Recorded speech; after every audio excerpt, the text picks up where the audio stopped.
I have the brand new U11MINI 4K drone, a sub 250 gram drone that captures 4K quality, 8K photo resolution with a 3-axis gimbal inside of here. This thing offers a lot for its size and price, so let's go ahead and dive in and see what this thing's all about.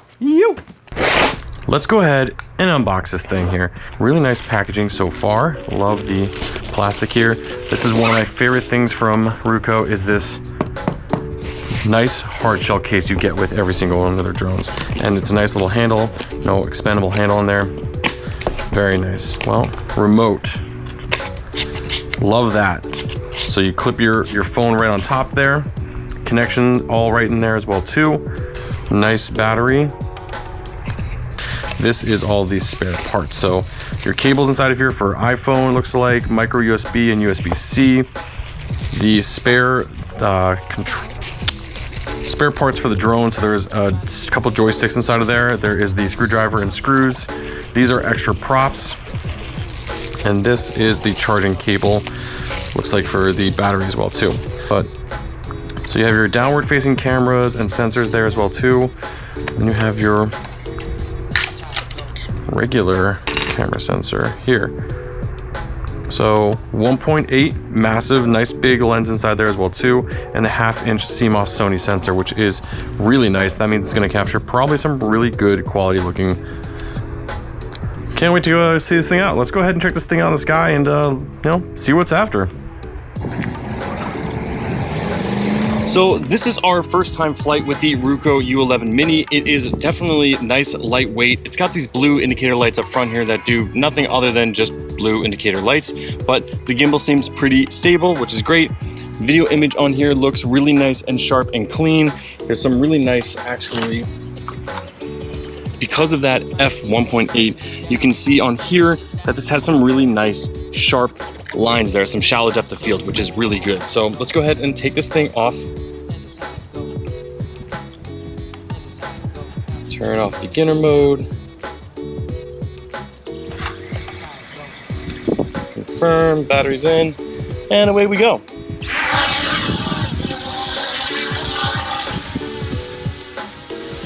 So we have 14 GPS on here. And it's pretty stable. Now the wind is really pretty chill today. Down here at least, I should say. Right now the wind is 11 miles per hour, so not insanely horrible, but not the best either. And yeah, it's pretty chill. Little drifting here and there, but image quality wise, it looks really good. Wind's picking up there, so now we got some really good drifting going. I'm not touching the remote. So these are all things you got to be aware of when you are flying your drone. Make sure that you are in good control there. So let's take this thing off and fast takeoff speed.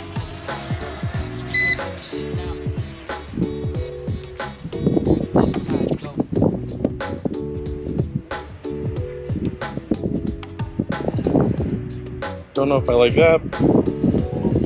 That when you take a photo, it kind of does whatever.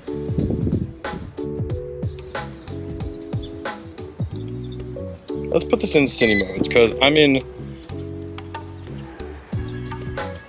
not touching anything and it's kind of flipping all over the place there. So cine mode on the bottom of the remote control here gives you a little bit more smoother control. It's not as aggressive. Let's go ahead and just do a nice slow pan up. There you go, there's the beach. Now, looks on here,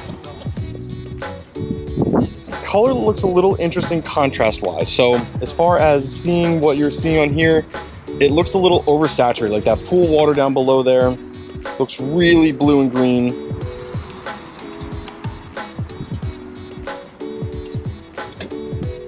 The grass looks really green, so maybe saturation-wise, it just kind of looks really interesting. Now, this is really nice up there.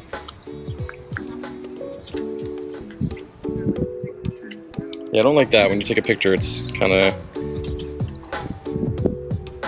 So, we'll see what this looks like on the computer, because it's hard to tell. Sometimes these drones have only like 720p, but I'm pretty far away. 390 something feet away. I just hit my height limit there, so that's good. Nice Part 107 licensing, you're only allowed to go 400 feet up, so it just stopped me there, but I'm 623 feet away. No latency as far as the screen's going, which is great for the remote control. You know, you have confidence there. Beach is filling up today. Now it is gorgeous day here, so let's do a little slow pan up.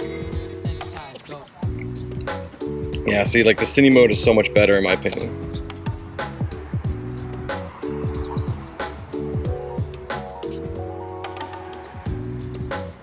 So 4K 30 Sony CMOS sensor, half-inch sensor. It offers a lot of bang for buck when you're getting these drones here. You know, you're paying for a pretty good price here. Now, the drone is kind of just drifting around here. I still have line of sight. I see it's directly over there, but a little drifty. Let's go ahead and stop that. Go into here. Now this does have image follow mode.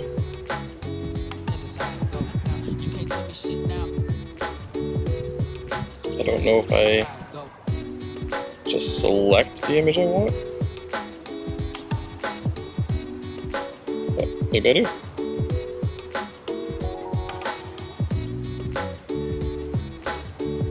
I just select the car. Alright, let's select this car.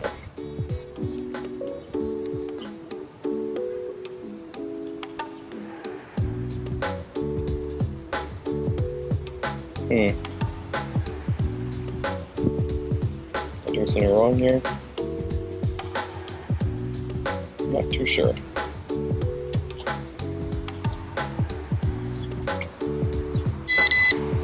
Just flipped it back over to normal mode. Just wanted to get it over here quicker. You can see it's coming in now.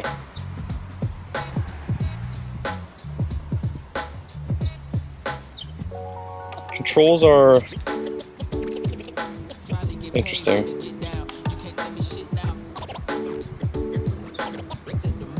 Because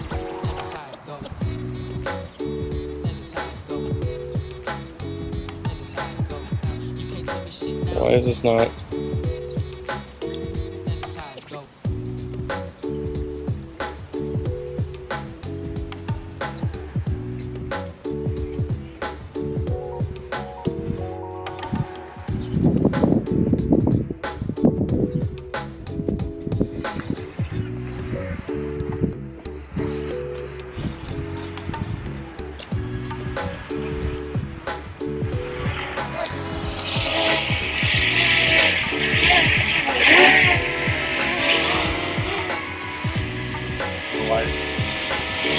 Jumping all over the place, and now it's just dropping.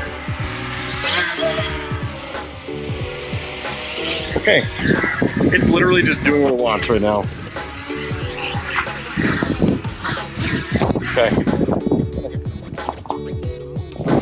I don't know what the hell is happening, but I'm just gonna try to land this thing. Just land, slide over to land. Yeah, that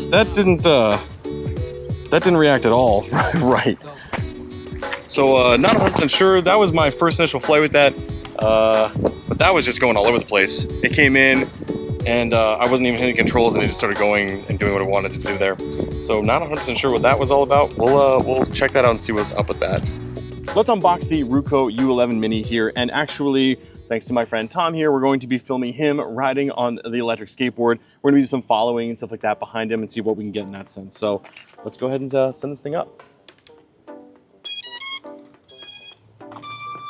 So one thing I really like that it comes with the hard shell case here, and the really important part about this as well too is that obviously we're underneath a tree right now. You don't want to take off in front of a tree. So case can go out in the middle of a field, grass, tall areas, rocks. You can take the drone and take off right from there. Boom. So it's a lot easier to do that if you're not in an area that's allowed, you know, to fly into something or whatever it may be. So now we have 9 GPS signals on there. The battery in the remote is 65%. The voltage on the battery there is 8.66. I'm not sure why they don't just tell you percentages in that sense, but whatever, that's all well and good. So let's go ahead and take off.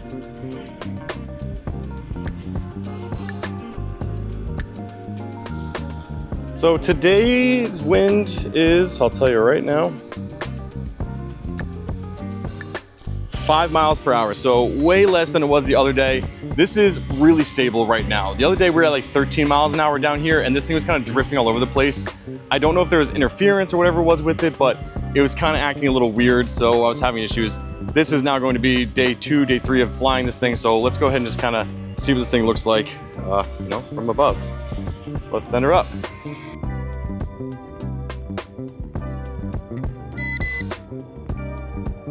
So I just switched out of cinematic mode because it was way too slow of response to getting to Tom there.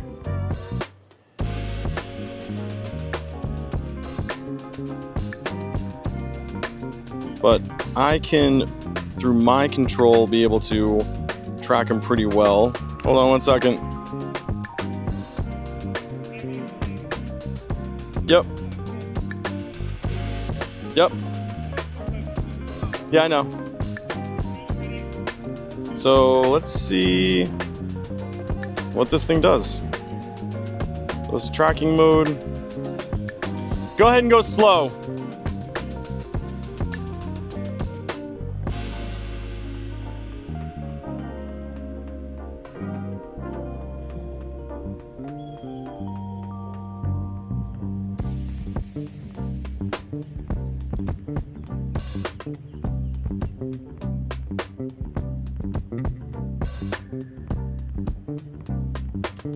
Yeah, the tracking mode doesn't seem to be, it says lost. I'm not exactly sure what it's doing.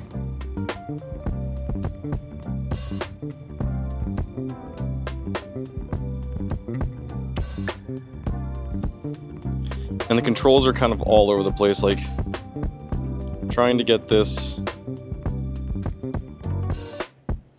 to be smooth is not 100% what it's doing. So the technology is great. It's warranted. I want there to be some fun with it, but it seems like there's some tweaks that still need to be done software-wise. I want to say that the image looks crisp.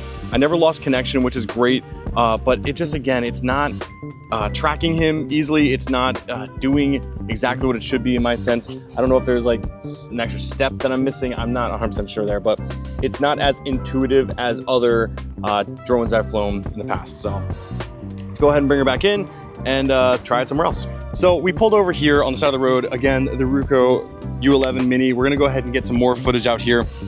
I wish I had more than one battery. They do sell a Fly More kit, which is great. Comes with 3 batteries total, so you have 1 that's in here, 2 more in there. Gives you an incredible amount of flight time, but on average, you're getting around 30 minutes of flight time out of this battery, which is a really big plus. Now, again, the quality of the drone has been fantastic. I love the video that's coming out of this thing, but it's the software, the UI that's inside of this this app. It's not the greatest, but easily enough with a push of the button. Drop this guy on the ground. You just ride around. It's all about you, Tom. I'm just here. So easily set up. Bing, bang, boom. Remote's on. Connects inside of there. And overall, it is a fun drone. I'm getting crystal clear quality out of this thing. Able to see everything. No lag, no latency, which is great. The remote could, control-wise, could use a little bit more.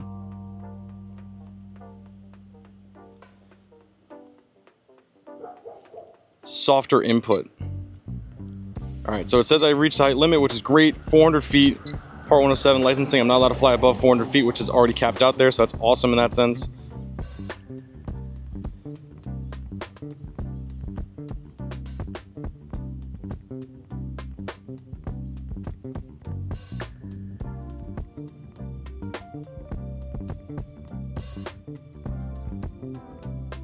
Let's spin this thing around and show you guys where we're at.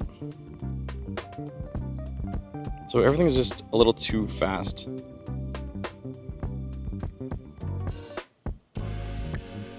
Like the gimbal controls are a little too aggressive. It's not, there's no subtlety to it. I try to slowly pull it up and it's just kind of like, eh. But we are located right here on the Jersey Shore. It goes 400 feet. So yeah, 400 feet, great in that sense. It captures beautiful quality image. It's just, again, the UI. I would say that if the software update would make this drone chef's kiss, in my opinion, and some of the UI features like follow mode and whatnot just could use a little bit better performance, in my opinion. Overall, a great drone, lightweight, incredible ability as far as that's controlled, but just a little bit more software tweaking, this thing would be fantastic. So, thoughts on the Ruko U11MINI 4K drone. It's a fantastic drone for the price. Any of the discounts or sales, if you click on that link down below, it is an Amazon link. It will take you directly to their website, and anything you make purchase there is an affiliate link through me, so I truly appreciate that, really honestly. But this is a fantastic drone if you're looking to get into drones. I think that you can capture some really good quality content. I think the video looks great. It's almost a softer image quality than other drones that have the same similar sensor inside of it. The 4K 30 is nice in that sense. 8K photo, which is basically just pixel binding essentially. So it basically takes that and makes it a 48 megapixel camera. It's not really 48 megapixel, but it does some quad technology inside there that doubles it, but it's nice and sharp in that sense. And the flight time is fantastic in that sense. I think the biggest problem with me is that the app just needs some polishing. That's really it. Just needs a few more updates, a few more testing, and that will really make it easier. The beautiful thing that is, that's all easily done via firmware. So they can absolutely update the app, make it even better, make that user interface much more cleaner, more easy, and more user accessibility. And this thing would be a 10 out of 10 in my opinion. That being said, I think that it's a really good drone for anyone looking to get into drone hobby. So let me know what you think. Do you guys have a Ruko U11MINI? Do you have another drone that you guys want me to review? If you do, go ahead and leave a comment down below. Let me know what your thoughts are. Would love to hear from you guys and exactly what your opinions are. Now, if you haven't yet, click that subscribe button, thumbs up this video if you guys enjoy tech reviews, PEV, everything in between. I try to do it all. So until next time, guys, I'll see you later. Peace.